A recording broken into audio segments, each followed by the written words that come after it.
I'm an avid hiker, and it's been my hobby ever since I can remember. I'm now 23 and live with my grandmother near Edge Hills Provincial Park. As an adventure enthusiast, you can say I'm very lucky to be living next to the wilderness of the Pacific Northwest. I usually go on a solo hike on the weekends, and having this as my pastime hobby, I can definitely say I'm an expert when it comes to identifying trails and navigating through these uneven terrain. But nothing could have prepared me on that particular day. It all started as an ordinary routine, all packed up and going on my regular entry point in these forests. I planned on taking this particular unexplored stretch next to a narrow river. I never go out without carefully planning and gearing up for a specific trail. It was all going well for the first 3 miles, and I wasn't really that scared of going for another 6 to 8 miles.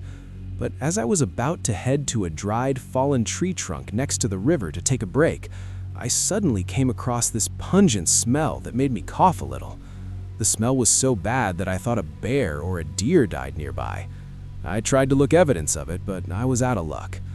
But upon close inspection of the fallen tree trunk, I noticed that the smell was even more stronger.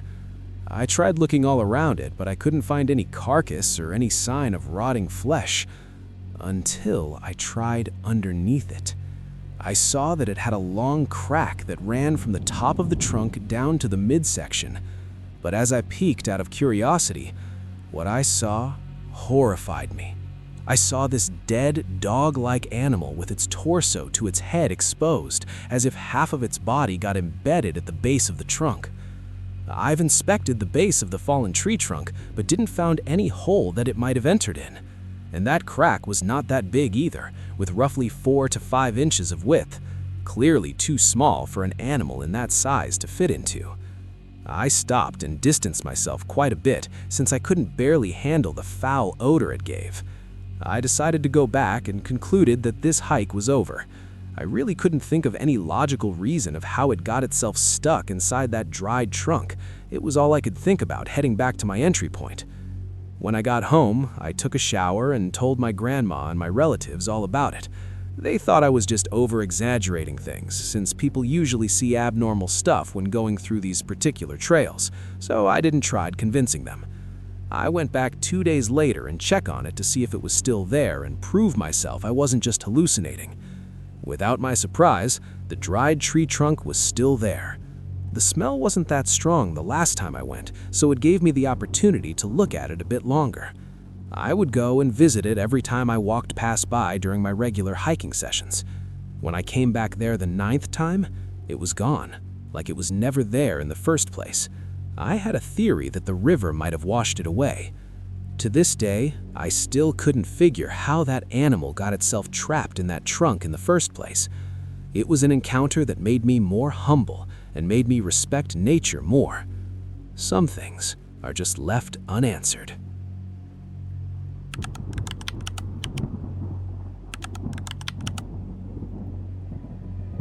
My most disturbing fishing experience happened a few years back, over in Little Lake Kerr, Florida. I'd found this really secluded cove, thick with cypress trees and lily pads, that locals swore was a hotspot for huge largemouth bass. It was the kind of place where the road turns to dirt, the mosquitoes get biblical, and the only sounds are the buzzing of insects and the gurgle of the lake. It was getting late, the sun already dipping low over the western shore, casting long shadows through the Spanish moss. The air got thick with humidity, and a heavy, almost suffocating mist started rolling in off the water, making everything feel damp and a bit eerie. I had a few good catches, just about enough for a decent barbecue. With the catches I got, I thought I'd just head home and end the session. But as I was just about to pack up, I felt a really strong tug on my line. This wasn't a normal bass. It felt incredibly heavy, like snagging a submerged tree. But there was a distinct, slow, powerful pull to it. I fought it for a good 10 minutes, my arms aching, my legs were starting to get a little numb, and finally, I started to reel something in. As it got closer to the surface, I could see its outline in the murky tea-colored water, long and thick, way bigger than any fish I'd ever seen in a Florida lake. I figured it had to be a record-breaking alligator gar, or maybe even a small alligator I'd accidentally hooked. Then, just as its head broke the surface, I saw what it was. It was a common snapping turtle, but absolutely monstrous, with a shell easily the size of a manhole cover.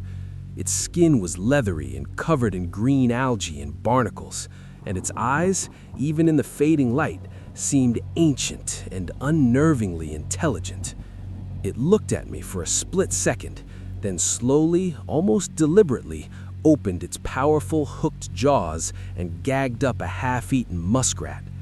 The smell was horrendous, a sickly stench of decay, and the sight of that massive, primordial creature, its beak still agape and the remains of the muskrat floating beside it, sent a deep chill right down my spine.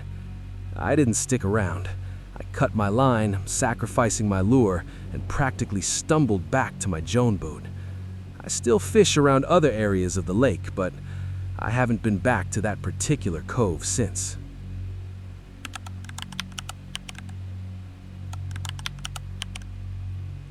Baguio City in the summer is usually the ultimate escape. Everyone heads up there to get away from the Manila heat, and I was no different. I'd managed to snag an old transient house near Leonard Wood Road for a week in April. It was one of those classic American-era structures. Lots of dark wood, creaky floorboards, and that specific smell of pine needles and damp concrete. I was staying there solo to finish a freelance project. For the first 2 nights, it was perfect. The air was crisp, and the silence was a relief. But by the 3rd night, Baguio started to feel less like a postcard and more like something else. It started with the temperature. I know Baguio is cold, but around 2 a.m., my room would hit this bone-chilling level that felt unnatural. It wasn't just mountain air cold. It felt like the heat was being sucked out of the room by a vacuum. I was sitting at the small wooden desk typing away when I heard the first sound. It was just the sound of a marble dropping on the floor in the room directly above me. Then, silence. I didn't think much of it. Older houses have weird acoustics, and I figured maybe the caretaker's kid was upstairs. But then it happened again. This time, it followed a pattern. It rolled across the ceiling and stopped exactly above my head. I looked up, and for a second, I swear the wood grain in the ceiling seemed to shift. I decided to take a break and went to the kitchen to make some coffee. That's when I noticed the wet dog smell. It was thick, pungent, and earthy, like something had been out in the rain and then crawled under the floorboards. I checked the sinks and the fridge, but everything was clean. As I stood there, the kitchen door, a heavy swinging door, pushed open about 6 inches, very slowly. No wind, no draft, just a deliberate push. "Hello?" I said, my heart starting to thud against my ribs. I felt like an idiot talking to an empty kitchen, but the silence was too heavy to bear.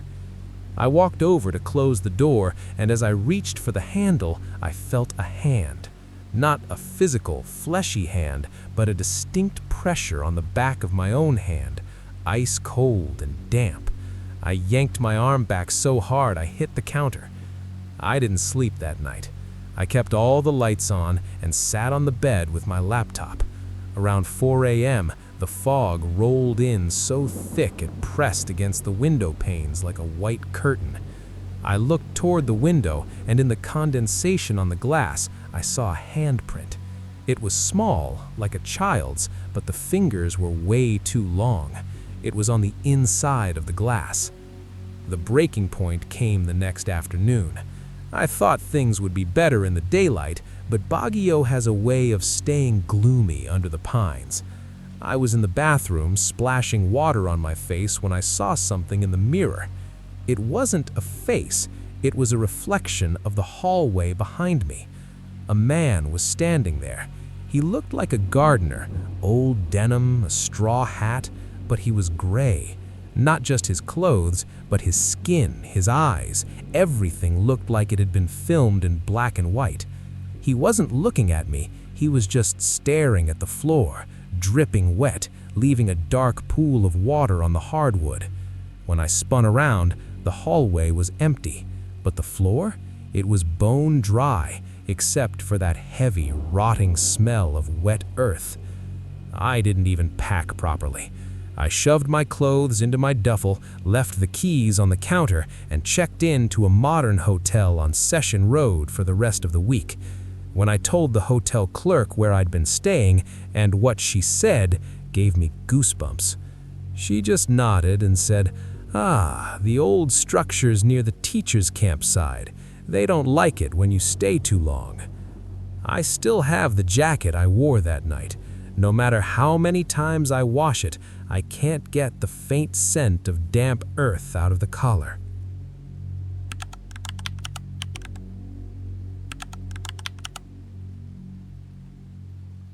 This didn't happen to me, but a very close friend of mine. I've heard a lot about coyotes and skinwalkers, and had a weird experience or two with coyotes.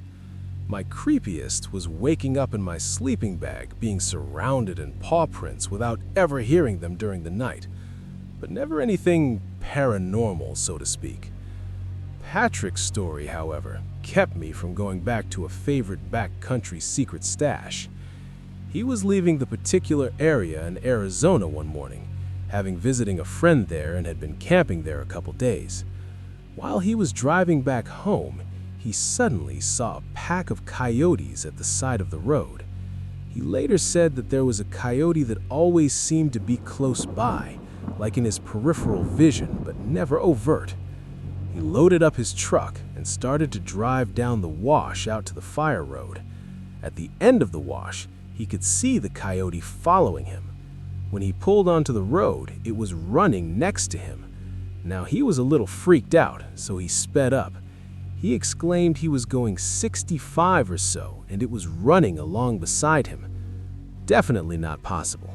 For a few minutes, he brushed it off and think it might get tired and leave him be. When he looked at his side mirror, the coyote made a sudden shift in movement, as if it was being possessed while running.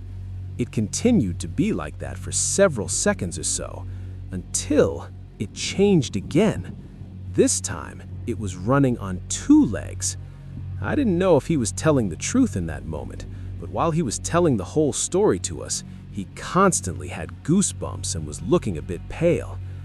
At that point of the story, we don't know if what he saw was a coyote or something else. He said that when it ran on 2 legs, he immediately pressed on the gas so hard that he had almost hit an electrical post at the side of the road out of frantic.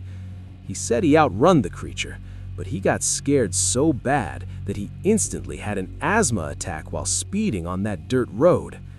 Good thing he bought his inhaler with him and always does so before driving or leaving the house. We'd just laugh and joke about it every now and then, but whenever you look in his eyes, you know that he saw something that he never should have seen that day and refused to talk about it whenever it gets mentioned in our conversations. Patrick has always been this guy that likes to joke around in a lot and made offensive jokes about a lot of things. But after what he encountered in Arizona, all I can say, he was never the same after that.